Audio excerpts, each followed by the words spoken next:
Hello everyone, in today's video I'm going to show you how to use clones in Scratch. So clones are a great way to clone a sprite and use it multiple times on screen without having to make the sprite multiple times.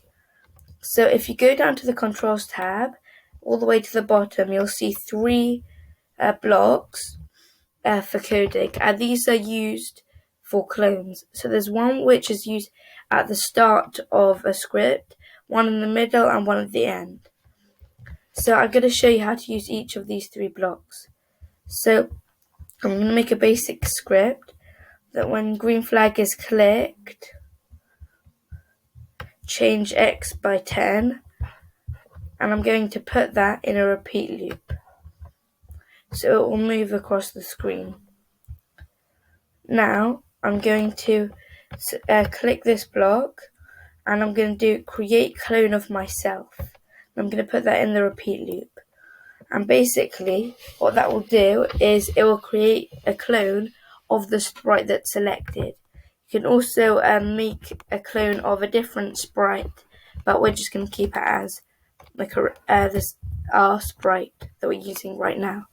So when I click go, you can see that we get 10 clones, and you can actually move them around if you click on them. And so basically 10 times it's changed X by 10 and made a new clone.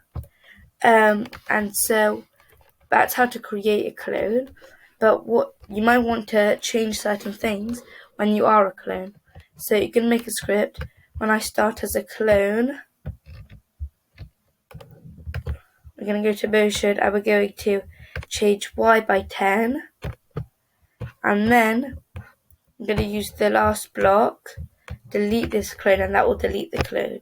So now if I click go, you'll see that nothing really happens because it will change Y by 10 and then it will just delete it. But as it moves so quickly, you don't see it on the screen.